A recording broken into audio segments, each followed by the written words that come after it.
शिव योग विद्या में आप सभी महानुभावों का हार्दिक स्वागत है।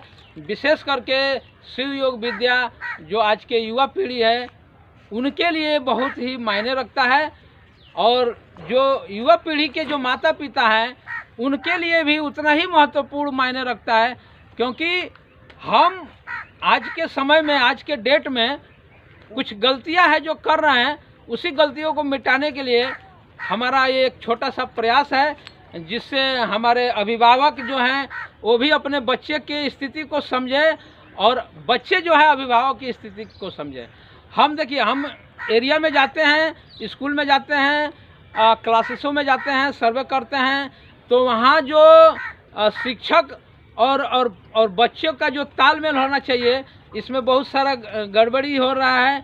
और जहाँ बच्चे और अभिभावक के साथ में तालमेल होना चाहिए, ये तालमेल नहीं बैठ रहा है। मैंने 80% घर में देखा है कि माँ बाप से अपने बच्चों से तालमेल नहीं बैठ रहा है, क्योंकि माँ बाप का जो धारणाएं हैं वो बहुत पुराना है, और आजकल के बच्चों का जो धारणाएं हैं यह आधुनिक है, यौगिक है, और इनको हर चीज़ में मस्ती चाहिए, मौज चाहिए, और इनको जब मस्ती मौज नहीं मिलेगा तो ये पढ़ाई वढ़ाई करने वाले नहीं हैं। इसलिए पैटर्न को बदला जाए और उनको उसी तरह से पढ़ाया जाए जैसे कहा गया है कि खेल खेल में पढ़ना सीखो, अपना किस्मत खुद ही लिखो।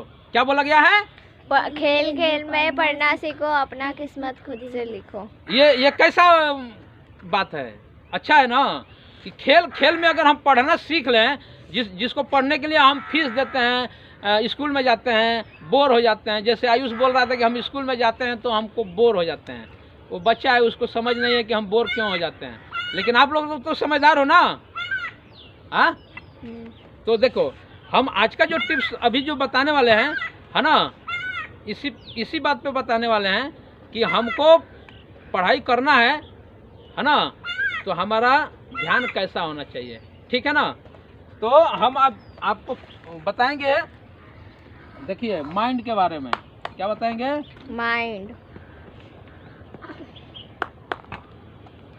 किसी भी चीज़ को पढ़ना है, लिखना है, कुछ करना है, ध्यान करना है, तो इसमें माइंड के बारे में मैं आप लोगों को बता देता हूँ, ताकि आप लोगों को पढ़ाई करने में या दिनचर्या बिताने में, कहीं भी कोई भी काम को करने में, यहाँ तक कि सोने में भी माइंड का एक बहुत विचित्र रोल है ना, कि सोते समय कैसा सोना चाहिए, ठीक है ना।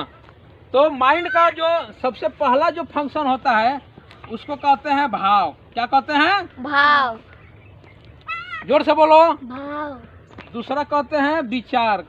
क्या कहते हैं? विचार। तीसरा कहते हैं इच्छा।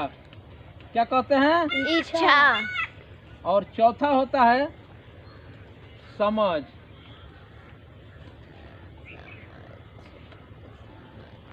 ये माइंड के बारे में मैं आपको 4 टॉपिक जो दे रहा हूँ। पहला क्या है? भाव, ठीक है ना। दूसरा क्या है? विचार। तीसरा क्या है? इच्छा। चौथा क्या है? समझ। देखिए, अब इसमें सबसे महत्वपूर्ण जो पहलू है, जिसको हम समझ कहते हैं, इसको थोड़ा हम समझ लेते हैं, ठीक है ना। बोलो कि ठीक है कि नहीं है? हाँ। तो समझ कैसे पैदा होगा हमारे अंदर? किसी भी चीज को समझ हमको कैसे पैदा होगा? जैसे मान लीजिए, मैं एक उदाहरण देता हूँ। मैं आपको हिंदी का बुक दिया, ठीक है ना, और आपने हिंदी का बुक ले जा करके घर पे रख दिया, उससे समझ पैदा हो जाएगा? नहीं। कैसे पैदा होगा? बोलो। पढ़ने से। उसको पढ़ना पड़ेगा, ठीक है ना। अब पढ़ने के लिए देखो, सबसे पहले अगर आपका भाव अगर पढ़ने के लिए नहीं है ना, तो लाख कोशिश किया जाए, आप वो बुक नहीं पढ़ सकते हैं। ये समझ का पहला सूत्र मैं आपको बता रहा हूँ। क्या बता रहा हूँ? पहला सूत्र, समझ का पहला सूत्र। ये समझ जो है, अगर आपका भाव नहीं है बुक पढ़ने में, जैसे मान लीजिए हम आए हैं यहाँ पर कुछ सीखने के लिए आए हैं ना, और हमारा भाव नहीं है सीखने का। हमारा भाव क्या है? खेलने का। हमारा भाव क्या है? खाने का। ये अंदर चल रहा है ना, आपके अंदर चल रहा है ना, तो इसका मतलब कि आप समझदार नहीं हो, आप बेवकूफ़ हो। उसी को शूद्र कहा गया है कि उसकी जो ज़रूरत है उस पर उसका फोकस नहीं है, उसका समझ उस पर नहीं है। हम आए हैं यहाँ कुछ सीखने के लिए, एक्सरसाइज करने के लिए, और हमारा ध्यान कहाँ है? भूख लगी है। हमारा ध्यान कहाँ है? खेलने में। अभी जो बच्चा है वो तो उसको तो ज़्यादा हम समझ पैदा नहीं कर सकते हैं, क्योंकि उसकी लिमिटेशन है। 12 साल से पहले समझ पैदा नहीं होता है। आप जब अध्ययन करेंगे, जब योग का या विज्ञान का आप अध्ययन करेंगे, तो 12 साल से पहले अगर आप बच्चे को समझा रहे हैं तो नहीं समझेगा, क्योंकि उसके अंदर की जो सिस्टम होता है, ग्रोथिंग जो सिस्टम होता है, ये प्राकृतिक नियम है। ये अभिभावक को भी ये बात समझना चाहिए। बहुत तरह के अभिभावक हैं, 5 साल के 7 साल के बच्चे को पढ़ाने बैठते हैं, 2 बार रिपीट करते हैं, वो नहीं मानता है, नहीं सुनता है, तो कान के नीचे बोलते हैं कि बजाओ इसके कान के नीचे। पीछे से पापा बोलता है बजा इसके कान के नीचे, इसका कान का पर्दा खोल। अरे उसका कान का पर्दा मारने से नहीं खुलेगा, उसका एक लिमिटेशन है। इसका थोड़ा हम समझ ले लेते हैं कि देखिए, हमारा जो फिजिकल ग्रोथिंग, बॉडी ग्रोथिंग और माइंड ग्रोथिंग का जो सिस्टम है, वो एक पद्धति से काम करता है, ठीक है ना। बच्चे को डेवलप करने के लिए जितने भी प्राकृतिक पावरें हैं, है ना, उसके आंतरिक तल में काम करती है।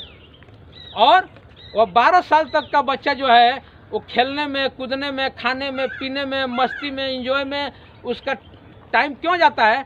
उसको बोलते हैं सेंस ऑफ ऑब्लिगेशन, ठीक है ना। ये सेंस ऑफ ऑब्लिगेशन ये प्राकृतिक है। ये बच्चे को बड़ा करने में वो पावर लगाती है आंतरिक तल से। हमारा माइंड उधर काम करता है, इसलिए बाहर का ऑब्जर्वेशन वो करने में उतना बढ़िया से सक्षम नहीं होता है। बात समझ में आ रहा है? और पढ़ाई क्या है? एक भौतिकी पढ़ाई है और एक आध्यात्मिक पढ़ाई है।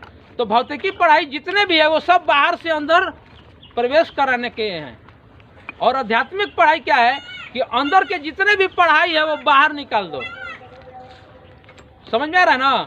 इसीलिए आध्यात्मिक लोगों में वैज्ञानिक लोगों में मतभेद रहता है। लेकिन बच्चे का कैरियर जो है वो पहले बेसिक में कहाँ पे निर्भर है? तो बाहर की जानकारियाँ प्रवेश कराने में। तो ऐसी जानकारी हमको प्रवेश कराना है जिससे हमारा भावी जीवन स्वस्थ रहे और मस्त रहे। बात समझ में आ रहा है ना? तो अब देखो, समझ जो है, सबसे पहले अगर हमारे पास भाव नहीं रहेगा तो हमारा माइंड जो है ना, उसमें विचार नहीं बनाता है। बात समझ में आ रहा है ना? वो विचार नहीं बनाएगा पढ़ने का, और जब पढ़ने का विचार नहीं बनेगा तो ये इच्छा शक्ति एक्टिवेट नहीं होता है, जिसको हम बोलते हैं एक्शन सिस्टम। समझ में आ रहा है ना? क्योंकि हमारे शरीर में देखो, एक है कैप्चरिंग पावर, एक है कंसाइडरिंग पावर, एक है रिमेम्बरिंग पावर, एक है ऑर्डरिंग पावर। ये माइंड में 4 पावर है, इसको अंग्रेजी में बोलते हैं। उसी को मैंने हिंदी में व्याख्या किया, क्योंकि मैं हिंदी मीडियम का स्टूडेंट हूँ, हिंदी मुझे ज़्यादा मालूम है। अंग्रेजी मीडियम के स्टूडेंट इसको अंग्रेजी में समझ सकते हैं। बात समझ में आ रहा है ना? तो देखिए, जब तक आपके पास समझ नहीं बनेगा कि हमको पढ़ लिख करके कुछ बनना है, समझ में आ रहा है ना, तब तक आपका भाव जो है ना पढ़ाई में नहीं लगेगा। तो इसलिए कहा गया है कि आप एक गोल सेट करो कि आपको पढ़ लिख कर क्या बनना है, ठीक है ना। दूसरा, जब भाव आएगा ना तो हमारा माइंड उसी पे काम करता है, उसी पे फोकस करता है जिस पे इसका भाव है। अगर हमको भाव आ गया कि नहीं आज हमको घूमने जाना है, सिनेमा जाना है, जिसका भाव आ गया कि हमको सिनेमा जाना है, उसको लाख समझाएंगे, मार पीट के डरवा भी देंगे, लेकिन दिन भर वो कहीं ना कहीं आपको उल्टा पुल्टा काम करता रहेगा। तो उसको समझ दिलाइए कि बेटा तुम्हारे लिए क्या चीज़ जरूरी है। समझ में आ रहा है ना? उसको पहले माइंड में उसका भाव पैदा कीजिए। जब वो उस समझ जाएगा तब वो सिनेमा देखने जाने का जिद नहीं करेगा। जब उसको समझ में आ जाएगा कि नहीं हमारे लिए अभी ये जरूरी है, यही बात हम आप लोगों को समझाने आए हैं, ठीक है ना। तो भाव जब तक हमारे में नहीं बनेगा ना, तो विचार हमारे अंदर का जो विचार, जो माइंड हमारा एक्टिव होता है, जो विचार उस पर पैदा करता है कि नहीं हमको अब ये सर ने बताया, अच्छा बात बताया, अब हमको इसको अमल करना चाहिए, ठीक है ना। तो अमल के मोड में इच्छा शक्ति काम करती है। ये सब शक्तियाँ हैं हमारे अंदर के, समझ में आ रहा है ना। और वो एक बहुत बड़ा विज्ञान है, जो आप बड़े होंगे तो इसका हम आपको जो सिस्टम है वो समझाएंगे। और इसी क्रमबद्धता में हमारा जो योग विद्या है, हमारा जो शिव सनातनी योग विद्या है ना, ये पूरे शक्तियों के ऊपर ही ये रिसर्च करके ये पद्धति बनाया गया है। और उसी को है ना बाहर खेल खेल में बच्चों को दुर्गा का पूजा, लक्ष्मी का पूजा, काली की पूजा, हम पेड़ की पूजा, नीम के पेड़ की पूजा, हमारे सनातन धर्म में हर एक बिंदुओं की पूजा का दृष्टि से व्यवहार किया गया है और पूजा गया है। इस समय इसका बहुत सारे लोग विरोध करते हैं, क्योंकि वो ओवर समझदार हो गए हैं, नेचर से भी वो आगे उनकी समझ चली गई। बहुत तरह के लोग ऐसे भी हैं जो आपको कहेंगे कि भगवान होगा, नहीं होता है, ये सब फालतू का बकवास है, ये ढोंग है, पाखंड है। लेकिन भगवान होता है, किसके लिए होता है और कैसे होता है, इसको भी ये भी एक पढ़ाई है जिसमें समझना है। जैसे मैंने पहला टॉपिक दिया था ना, धर्म के अंतर्गत उसको समझेंगे। बस समझ में आया। तो माइंड का जो हमारे अंदर जो सिस्टम है, ये सबसे पहले ये 4 जरूरी है।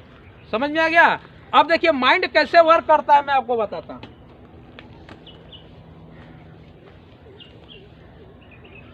देखिए माइंड सबसे पहले जानकारी लेता है। क्या लेता है? जानकारी। ये किसी भी चीज का जानकारी ये 5 ज्ञान इंद्रियों से लेता है, आँख से, कान से, नाक से और त्वचा से, है ना, और जीभ से, ठीक है। तो हमारा माइंड जिस चीज का जानकारी ले लिया, जैसे अभी हमको लग रहा था ना कि हमको भूख लगा है, तो हमारा जीभ जो है वो एक्टिव हो गया है और खाने के लिए कुछ कह रहा है, क्योंकि इसको माँ ने बचपन से आपको कुछ ना कुछ खिलाया है, पिलाया है ना। तो ये सबसे पहले जानकारी लेता है, और जानकारी के बाद ये दूसरा काम क्या करता है। आप लोग जानकारी, किसी चीज की जानकारी लेते हैं तो आगे क्या करते हैं? अरे भाई, अगर जीभ ने जानकारी दिया कि भोजन करना है, तो आगे जाके क्या करेंगे? हाँ, तो अमल करेंगे। क्या करेंगे? अमल करेंगे, ठीक है ना। अब जब अमल करेंगे तो तीसरा क्या आएगा? जैसे जीभ ने जानकारी दिया कि भोजन करना है, ठीक है ना, आप भोजन करने बैठे तो तीसरा स्टेप क्या होगा? अरे इतना भी तुम लोग को मालूम नहीं है कि रोज हम खाते हैं, रोज पीते हैं। तीसरा स्टेप क्या होना चाहिए? आप बताइए साहब, तीसरा स्टेप क्या होगा? खाना। अरे खाना तो अमल हो गया। हाँ, स्वाद। हाँ, ये क्या बताएगा? स्वाद बताएगा। और स्वाद, अगर इस माइंड को स्वाद अच्छा नहीं लगेगा, तब वो क्या करेगा? नहीं खाएंगे, मन नहीं करेगा खाने का। नहीं करेगा, तब क्या होगा? खराब हो जाएगा खाना। वहीं पे माइंड डिस्टर्ब हो जाएगा। क्या हो जाएगा? डिस्टर्ब हो जाएगा। तो अभी माइंड क्या कहेगा कि हमको वो वाला खाना दो जो कल वाला स्वादिष्ट था। बात समझ में आ रहा है ना। अगर बात स्वाद पर आकर के अगर माइंड अटक गया, तो वो जो खाना उसको मिला है वो नहीं खाएगा। क्या करेगा? फेंक देगा या बोलेगा हम नहीं खाएंगे। तो माँ मारेगी, बाप मारेगा कि जो है वही खाओ, तुम कल तो बढ़िया खाना खाए थे, ये कोई जरूरी नहीं है कि आज भी वही खाना मिले। बात समझ में आ रहा है ना। तो इस पे हम स्वाद के अगर पहलू पे अगर हम समझ आ गया, यहाँ देखो, समझ अगर यहाँ आ गया कि हमको जो भी मिला है इस समय, है ना, वो हमारे शरीर के लिए उपयुक्त है, तब तो बात सही है। नहीं तो इसके आगे चौथा स्टेप क्या होगा? बताइए साहब, चौथा स्टेप क्या होगा? विवाद होता है। क्या होता है? विवाद होता है। और इसी तरह से हमको देखो, जो जानकारी मिला है, किसी भी क्षेत्र में आप चले जाओ, अगर जानकारी हमको मिला है और वो जानकारी का जब हम अमल में जाते हैं, तो वहाँ उसका स्वाद हमको, हमारा माइंड पड़ता है, स्वाद, ठीक है ना। तो माइंड हमारा जो है ये किसी भी स्ट्रेस को बर्दाश्त नहीं करता है, किसी भी स्ट्रेस को बर्दाश्त नहीं करता है, क्योंकि माइंड की जो प्रक्रिया है, ये प्रकृति और परमात्मा ने जो इसको बनाया है, इसको आनंद में बनाया है, मस्ती में बनाया है, मौज में बनाया है। ये बड़े लोग समझ पाएंगे, आप लोग अभी आपका जब एज होगा तो समझ में आएगा। इसीलिए ये माइंड जो हमारा है ना, वो हर एक चीज़ में आनंद चाहता है, मस्ती चाहता है, खेल चाहता है, क्योंकि इसको झमेला पालने की आदत नहीं है, समझ रहे ना। तो उसी पे आगे चल करके विवाद होने लगता है। अब ये तो जीभ का बात हो गया, उसी तरह से आँख का, उसी तरह से कान का, उसी तरह से नाक का। ये 5 ज्ञान इंद्रियों का जो विषय है ना, सबसे पहले योग विद्या कहता है कि बाहर का हम विषय पढ़ते हैं ना जी, हिंदी है, अंग्रेजी है, भूगोल है, साइंस है, जीके है, कई तरह का विषय है ना। योग विद्या कहता है कि वो विषय तुमको पढ़ना है, उसके साथ साथ योग विद्या का भी जो विषय है जिसको पढ़ना है तुमको। बात समझ में आ रहा है ना। तो 5 विषय इसमें खड़ा होता है। ये बात समझ में आ गया ना कि जानकारी, किसी भी चीज़ का जानकारी हमको मिलता है। दूसरा कदम होता है अमल करना, तीसरा होता है उसका स्वाद, ठीक है ना। जैसे ये आयुष है, इसने खेल का स्वाद इसमें ले लिया है। और कहीं भी आप कहीं भी जाता है ना, हम लोग इसको 1 साल से सिखाते पढ़ाते हैं ना, तो कहीं भी जाता है कि खेल में इसको, इसका माइंड खेल में ही इसको मजा आता है। ये प्रमाण आपको दे रहा हूँ, है ना। तो इसको ये सुनने में मजा नहीं आता है, खेल में मजा आता है, क्योंकि उसका माइंड जो है ना खेल का मजा ले लिया है। अभी जैसे 12 साल से बड़ा होगा, क्योंकि अभी तक ये बच्चा है, इसको समझ ही नहीं है उचित अनुचित क्या कर रहा है, इसलिए माँ बाप इसको मारेगा, पीटेगा। जैसे पहले मम्मी पापा मारते थे ना, लेकिन अब नहीं मारते हैं, बात समझ गए हैं, इनको मैं समझा दिया हूँ, बात समझ में आ रहा है। अभी मस्ती करता है तो उसको कहा जाता है कि नहीं 12 साल तक इसको संभालना है, ये कोमल फूल है। और इसी को जिनको ज्ञान नहीं है, जिनको योग विद्या का अनुभव नहीं है, वो क्या करते हैं, बच्चे को लगते हैं मारने। बहुत सारे लोग बाजार में ही पीटने लगते हैं बच्चों को, जहाँ उनका सुर चढ़ गया, क्योंकि वो बच्चे से भी बड़ा बच्चा हो जाते हैं। बात समझ में आ रहा है ना। तो हम इसका अगला स्टेप जो है, जो समझ लेते हैं, देखिए जब ये माइंड किसी भी चीज का अमल करेगा, किसी भी चीज का, जैसे मान लीजिए आप पढ़ने जाते हैं या खेलने जाते हैं या संगीत गाने जाते हैं, तो बहुत तरह के बच्चों को आप देखे हैं ना, जो कभी संगीत नहीं गाए, उसको स्टेज पे खड़ा करा दिया जाए तो उसके मुंह से बोली नहीं निकलेगा, होता है ना। या अगर नाचने को कह दिया जाए तो नाचेगा नहीं, क्योंकि उसके पास अभ्यास नहीं है, ठीक है ना। तो ये अमल दूसरा स्थिति में क्या करता है, इसमें से डर पैदा होता है, ठीक है ना। दूसरा लाज पैदा होता है, जिसको शर्म भी कहते हैं, लाज को शर्म भी कहते हैं, ठीक है ना। तो जैसे ही ये माइंड अमल में जाएगा तो उसको डर और लाज पकड़ेगा, क्योंकि उसके पास अभ्यास है नहीं। और अभ्यास जब तक नहीं है, अमल को अभ्यास भी कहते हैं, इसको प्रैक्टिकल भी कहते हैं, ठीक है ना। तो जब उसको लाज पकड़ेगा और जब उसको डर पकड़ेगा तो माइंड वही क्या करेगा, स्ट्रोक हो जाएगा। यानी कि जैसे हम गाड़ी को ब्रेक मारते हैं ना, तो गाड़ी क्या होती है, रुक जाती है। उसी तरह से माइंड जो है ना अमल में जा करके रुक जाएगा, क्योंकि उसके पास अभ्यास क्रम है या नहीं है। इसीलिए जो समझदार लोग होते हैं, जिनमें समझ होती है ना, वो आपके डर को पहले पढ़ते हैं कि बच्चा डर रहा है, या इसमें लाज, शर्म, लाज एक होता है अंदर, है ना, वो पकड़ लेता है। बात समझ में आ रहा है ना। तो वही समझदार आदमी क्या करते हैं, पहले उसके अंदर के डर निकालते हैं, अमल करा के बार बार उसका अभ्यास कराएंगे। जैसे नाचने हम जाते हैं ना जी, तो जो नाचने वाले लड़के हैं, जो उसका कोर्स करते हैं, वो सबसे बेहतर नाचते हैं। अपना है ना वो लड़का, क्या नाम है जी उसका, विजय। विजय देखो आज पूरा दुनिया में तहलका मचाया हुआ है। एक महले से भी नाचते नाचते ऊपर उतर जाता है। उसने एक ऐसी विद्या प्राप्त की है ना। हम लोग सीढ़ी से ना, एक महले से जो हम सीढ़ी से ना उतर के आते हैं, वो सीढ़ी से उतर के नहीं आता है, वो वहीं से ऐसा नाचते कूदते ऐसा आके उतर जाता है, डायरेक्ट आ गया है। अब उसने अभ्यास किया है 1 महले से, 2 महले से, अब वो 10 महले से नहीं आ पाएगा। क्योंकि उसको अभ्यास क्रम में लाना पड़ेगा, तब वो 10 माले से भी आ जाएगा, उसका अभ्यास जब बढ़ जाएगा तो हम जब अभ्यास करते हैं तो हमारा अभ्यास कर्म बढ़ता है, उसमें से डर और लाज दोनों निकल जाता है, तब हम क्या होते हैं, अनुभवी हो जाते हैं, उस काम का अनुभवी हो जाएंगे। बात समझ में आ रहा है ना।